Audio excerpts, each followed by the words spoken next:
Now coming to the third class, that is amphibia. Amphibiaचा actual अर्थ काय आहे? उभयचर. हे प्राणी कसे आहेत? उभयचरी प्राणी आहेत. म्हणजे पाण्यात सुद्धा राहतील आणि लँडवरती सुद्धा राहतील. असे हे अँफिबियन्स वर्टिब्रेटाचा तिसरा सब फायलम.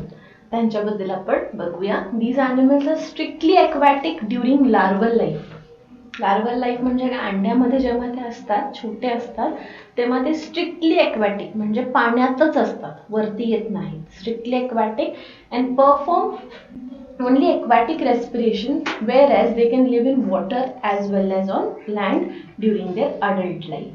जेव्हा ते मोठे होतात, अडल्ट्स होतात, तेव्हा काय होतात? मॅच्युरिटी नंतर ते पाण्यामध्ये सुद्धा राहतील आणि लँडवरती सुद्धा राहतील, दोन्हीकडे राहू शकतात. म्हणूनच त्यांना काय म्हटलं गेलंय? उभयचरी प्राणी, दॅट इज ॲम्फिबियन्स.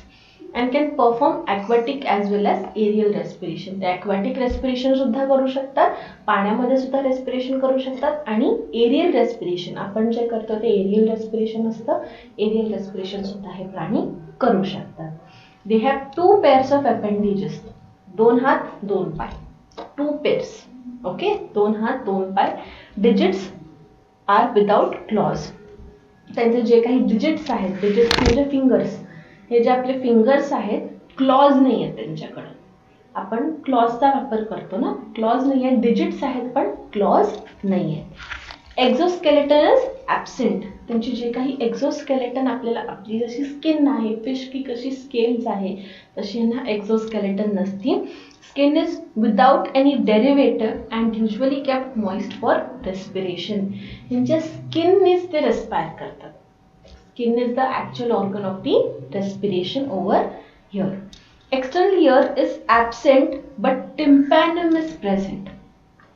आपण जे काही बोलतो ते टिम्पॅनम वरती जाऊन आदळतं, म्हणून आपल्याला ऐकू येतं. ओके, ह्यांना बाहेरील जो आपल्याला कान आहे, आपला एक्सटर्नल इयर आहे, तो आपल्यामध्ये आहे पण ह्या ॲनिमल्समध्ये नसतो. यू कॅन सी ओव्हर हा फ्रॉग आहे, ह्यांना कुठेही तुम्ही कान दिसत नाहीत तुम्हाला.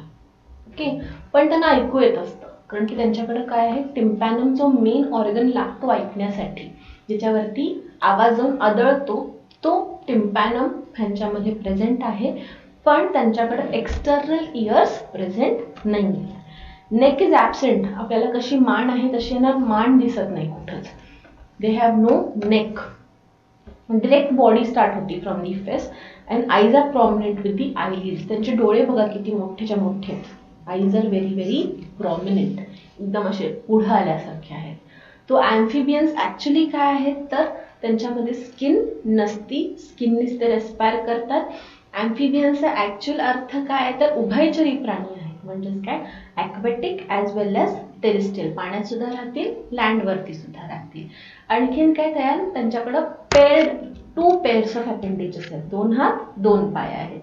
त्यांच्याकडे डिजिट्स आहेत, म्हणजेच काय? बोटं आहेत पण क्लॉज नाही आहेत. ओके, इथं बघू शकता यांच्याकडे डिजिट्स दिसत आहेत पण क्लॉज नाही आहेत. ओके, एकदम छोटंसं आहे. They have no claws. आणखीन काय बघितलं की त्यांचं रेस्पिरेशन जे आहे ते पूर्णपणे त्यांच्या स्किननी होत असतं. एक्सटर्नल इयर प्रेझेंट नाही आहेत, पण टिम्पॅनम आहे, त्यामुळे त्यांना ऐकू येतं. नेक ॲब्सेंट असतं आणि आईज एकदम मोठे मोठे असे प्रॉमिनंट आईज आहेत आणि आयलिड सुद्धा प्रेझेंट असते. Okay, so this was all about the amphibia. Example काय? फ्रॉग एक इझी एक्झाम्पल आहे लक्षात ठेवायला. टोड आणि सॅलामेंडर, these are also the examples of the amphibians. Coming to the fourth part of the vertebrata, fourth class of the vertebrata, that is reptilia. Reptilia वरूनच तुम्हाला कळत असेल की हे प्राणी कसे आहेत? सरपटणारे प्राणी आहेत. Now let's see ह्यांच्यामध्ये आपल्याला काय काय दिसतं. According to the course of animal evolution, जसं उत्क्रांती होत गेली ॲनिमल्सची, there are first 2 terrestrial animals with creeping movements. रेप्टिलियामधले जे काही ॲनिमल्स आहेत ते खरेखुरे टेरेस्ट्रियल ॲनिमल्स होते. टेरेस्ट्रियल म्हणजे काय? Only land living. ते कधीही पाण्यात गेले नाहीत. आतापर्यंत आपण पाण्यात पण बघत होतो, लँडवरती पण बघत होतो, आतापर्यंत बघितलेले सगळे प्राणी. पण रेप्टिलिया हा एव्होल्युशन नंतरचे पहिला प्राणी संग्रह असा आहे जो फक्त लँडवरती आपल्याला सापडतो. पाण्यामध्ये जास्त नसतो. Due to with their creeping movements, सरपटत राहणारे प्राणी आहेत हे. क्रीपिंग मुवमेंट्स करणारे हे प्राणी आहेत reptilia, reptiles. These are cold blooded poikilotherms animals. Poikilotherms म्हणजेच काय, कोल्ड ब्लडेड शीतरक्तीय प्राणी हे आहेत. They creep on the land as their body cannot be lifted. त्यांची बॉडी लिफ्ट होऊ शकत नाही, त्यामुळे ते काय करतात, क्रीप करतात, सरपटत राहतात. कधीही तुम्ही त्यांना ग्राउंडच्या वरती नाही बघू शकत जास्त, म्हणजे थोडा डिस्टन्स असू शकतो पण पूर्णपणे ग्राउंडच्या वरती नाही राहू शकत. त्यामुळे they perform the creeping movements, कारण की त्यांची बॉडी लिफ्ट अप होऊ शकत नाही. Their skin is dry and scaly. त्यांची स्किन एकदम ड्राय असते आणि स्केल्स असतात. जसं फिशवरती स्केल्स असतात तसं या सापावरती तुम्ही बघू शकता, स्केल्स दिसतात तुम्हाला. Okay, there body is scaly. Neck is present between head and trunk. हे त्याच्याकडं डोकं आहे आणि ही त्याची ट्रंक आहे. या दोघांमध्ये जो पार्ट आहे this is nothing but the neck part. Neck part त्यांच्यामध्ये प्रॉमिनेंटली दिसतो. External ear is absent. बाहेरील त्यांच्याकडे कान नसतात. They digits are provided with the claws. त्यांचे जे काही डिजिट्स आहेत त्यांच्यामध्ये क्लॉज प्रेझेंट आहेत. मगाशच्या ॲनिमल्समध्ये क्लॉज नव्हते, फक्त डिजिट्स होते फ्रॉगमध्ये वगैरे, पण इथे डिजिट्स आहेत आणि क्लॉज पण आहेत. एक्झाम्पल्स काय काय आहेत, टॉर्टॉइज आहे, this is tortoise.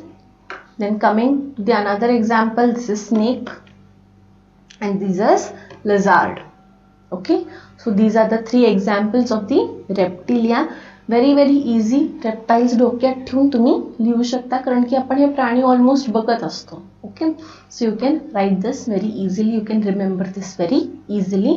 What all do use is very important in reptilia. ते ॲनिमल्स पहिले ॲनिमल्स आहेत आफ्टर द ॲनिमल एव्होल्युशन जे टेरेस्ट्रियल आहेत, जे लँडवरती राहतात. सेकंडली दे परफॉर्मिंग दी क्रीपिंग मुवमेंट, सरपटत जाणारे प्राणी आहेत. आणखीन काय, त्यांची बॉडी कशी आहे, ड्राय आहे आणि एकदम स्केली आहे, स्केल्स आहेत त्यांच्या बॉडीवरती. त्यांच्याकडे इयर्स नाही आहेत, एक्सटर्नल इयर ॲबसेंट आहेत. डिजिट्स आणि क्लॉज दोन्ही पण आहेत. Example very easy, tortoise, snake and nothing but the, you can talk about the lizard over here. So this is all about the class Reptilia. Now coming to the fifth class of the vertebrata. Fifth class of the vertebrata, that is class Aves. I'll write it properly for you all. Okay. So class Aves. Aves म्हणजेच काय तर सगळे पक्षी वर्ग, उडणारे प्राणी. सगळे पक्षी वर्ग एव्स मध्ये येतात. These vertebrates are completely adapted to the aerial life. पूर्णपणे त्यांचं अडॅप्टेशन कुठे दिसतं, एरियल लाईफमध्ये दिसतं, हवेतच उडत राहतात. These are warm blooded animals. Warm blooded homeotherms. Warm blooded म्हणजे काय, त्यांचं शीत रक्त नाही आहे. ओके, त्यांचं वॉर्म ब्लड आहे and they are called as homeotherms in the scientific language.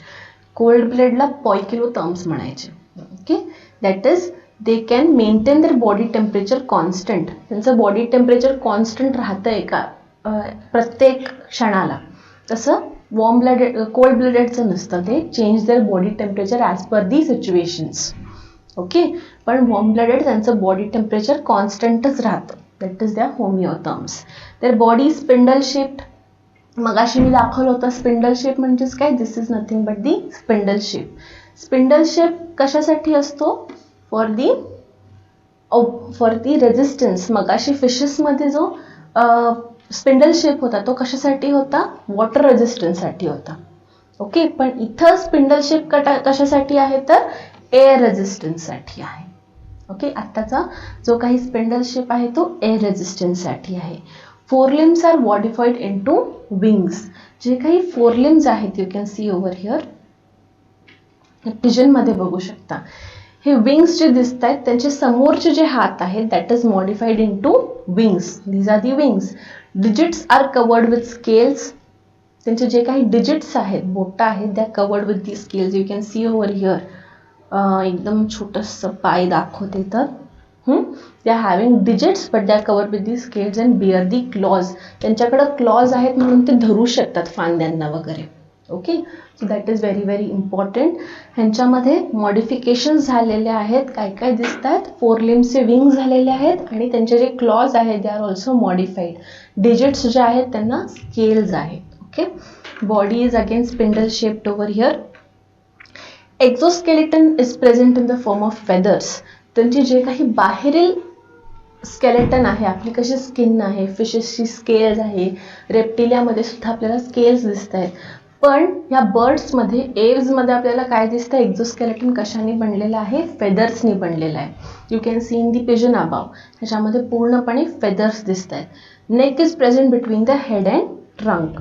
ह्यांच्याकडं जे काही नेक आहे, this is the part of neck. It is present between the head and the trunk part. ह्यांच्याकडे नेक पार्ट आहे. Jaws are modified into beak. त्यांच्या सगळ्यांकडे काय आहे तर बीक प्रेझेंट आहे. इथं पण बीक प्रेझेंट आहे. Okay, here in parrot you can see they are having a very big beak. So examples काय काय आहेत, that is the national bird peacock, then parrot. Okay, then pigeon is the example, and you can also think of the penguins. Okay, so this was all about the aves. Birds लक्षात ठेवून लिहू शकता. any bird comes under the aves part, कारण की पक्षी वर्ग आहे. Okay, now the 6th part of the vertebrata, 6th subphylum of the phylum vertebrata, last part of the classification, that is mammalia. They are having the presence of mammary glands. दूध देणारे ग्रंथी ह्यांच्यामध्ये present असतात. It is a typical character of the mammalia. Mammals आपण कधी म्हणू, जेव्हा दूध देणारे ग्रंथी प्रेझेंट असतात तेव्हा त्यांना मॅमिल्स म्हणतो आपण. त्यांचं टिपिकल कॅरेक्टरच हे आहे की त्यांच्याकडे काय आहे, मॅमरी ग्लँड्स आहेत. These animals are warm blooded, उष्ण रक्ती आहेत. होमिओथर्म्स आहेत हे. Body is divided into head, neck, trunk and tail. एलिफंटमध्ये बघू शकता डोकं आहे, आणखीन काय, नेक आहे, neck is present. Then they also have the trunk, this is the trunk and this मागं त्यांना टेल असते. Okay, elephant is the best example for this point. Digits are provided with the nails, cloves and hooves. त्यांच्याकडे nails आहेत. You can see in your hands also, you have nails, you have claws. Okay, hooves are also there in some animals. Exoskeleton is in the form of hair or furs. जे काही exoskeleton आहे त्यांच्यावरती hair असतात किंवा fur असतं. Kangaroo मध्ये hair दिसतात तुम्हाला. ओके, एक्झाम्पल्स काय काय आहेत, elephant is an example, human is an example, kangaroo is there. Then you can talk about the bat and the dolphins as again an example. These all come under the group Mammalia. आता एक थोडक्यात summary देऊया पूर्ण क्लासिफिकेशनची. Robert विटॅकरचं classification होतं kingdom animalia बद्दल. This is kingdom ॲनिमेलियाज होल क्लासिफिकेशन. किंगडम ॲनिमेलियामध्ये सगळे मल्टीसेल्युलर ऑर्गॅनिझम्स येतात. विदाउट सेल वॉल और विथ सेल वॉल्स दोन्ही पण येत असतात. याचे क्रायटेरियाज होते, ज्या क्रायटेरियांमधून हे क्लासिफिकेशन घडलं, हे फायलम्स निर्माण झाले. जे काही पर्पल कलरमध्ये आहेत ते सगळे काय आहेत तर फायलम्स आहेत. This is the actual classification. आणि हे 3 जे पार्ट्स आहेत, organisation, symmetry, cavity, this is nothing but the criteria. Symmetry आणि कॅव्हिटी आणि organisation, these are the criterias of the classification. तर बॉडी ऑर्गनायझेशनमध्ये ग्रेड्स होते. त्याच्यामध्ये first grade was protoplasmic grade, then the cellular grade, then there was tissue grade, then there was organ grade, organ system grade was the last grade. Then comes the second part, that is body symmetry. Second criteria. क्रायटेरियामध्ये होतं symmetrical body, asymmetrical body. आपण ते कशावरून ठरवलं होतं की आपण cut केल्यानंतर जर 2 हाफ सेम आले तर ते काय होते, सिमेट्रिकल बॉडी. सिमेट्रिकल बॉडी पुन्हा दोघांमध्ये गेले, क्लासिफाय झाले होते, रेडियल सिमेट्री आणि बायलॅटरल सिमेट्री. असिमेट्रिकल बॉडी आणि symmetrical body is the broad classification of body symmetry.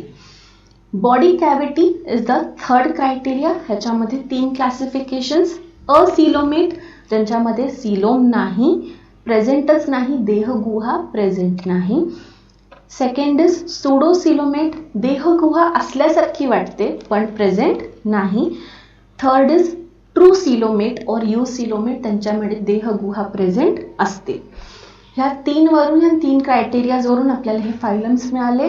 There are 10 फायलम्स.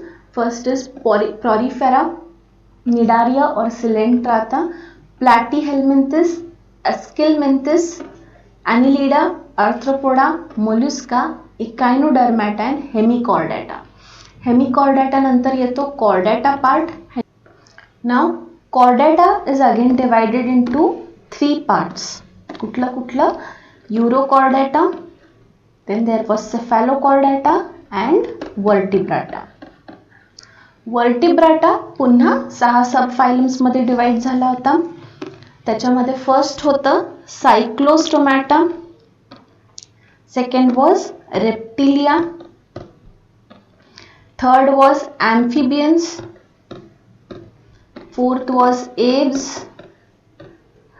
then there was mammals, and fifth one was Pisces. Okay, there were 6 subphylums in the vertebrata. How are you going to remember this? Cramp word इथं लक्षात ठेवू शकता to remember the vertebrataचे subphylums.